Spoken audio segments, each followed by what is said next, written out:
রমজানুল মুবারক এক বরকতের মাস। জাহান্নামের দরজাগুলো বন্ধ, জান্নাতের দরজাগুলো খোলা।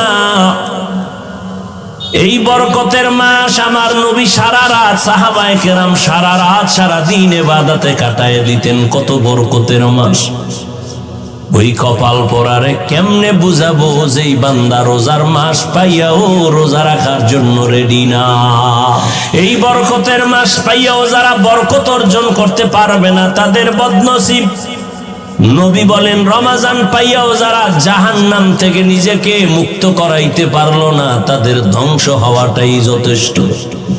ওরে আল্লাহর বান্দারা, রমজান পাইছেন, আল্লাহর কোরআন তেলাওয়াত করবেন, তারাবি পড়বেন, রোজা রাখবেন। রোজা রাখলে দেখবেন শরীর সুস্থ হবে, কোনো রোগ হবে না, নিয়ত গুণে বরকত। আল্লাহর কোরআন বেশি বেশি তেলাওয়াত করবেন, যারা পারেন না শিখে নিবেন। আল্লাহর কোরআন শিখতে লাগে মাত্র 20 ঘন্টা। প্রতিদিন 1 ঘন্টা করে টাইম দিবেন, 20 রমজানে পুরো কোরআনটা পড়তে পারবেন ইনশাআল্লাহ। কারণ পৃথিবীতে আল্লাহর কোরআনের ভাষার মতো সহজ ভাষা জমিনে আর নাই। কোরআন শিখতে কয়দিন লাগে? 20 দিন। কয়দিন? প্রতিদিন 1 ঘন্টা করে দিবেন। সাহারি খাইয়া ফজর পরে 1 ঘন্টা। যদি বলেন না ও সময় হবে না, তো তারাবির পরে ঘুমের আগে 1 ঘন্টা। তারাবি হইরা কত আড্ডা দিয়া সময় নষ্ট করেন। 1 ঘন্টা সময় দেন, 20 দিনে কোরআন শিখে ফেলবেন ইনশাআল্লাহ। আর যেদিন কোরআন পড়তে পারবেন না সেদিন নামাজে দাঁড়ায় দেখবেন কত মজা লাগে। ও আমার কলিজার যুবক বাবারা,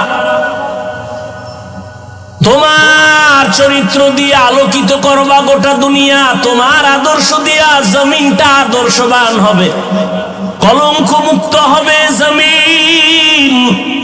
তোমার আদর্শের কারণে সমাজের অন্ধকার দূর হয়ে যাবে। সেই আদর্শ তুমি অর্জন করো। 2টা পুঁজি তোমার লাগবে, যেই 2 পুঁজি না হলে তুমি ডাক্তার হবা সম্মান পাবা না, ইঞ্জিনিয়ার হবা সম্মান পাবা না। ওই 2 পুঁজি আমি হাফিজুর রহমানের মধ্যেও যদি না থাকে আমি মাওলানা হতে পারবো, সম্মানের জায়গায় বসতে পারবো না।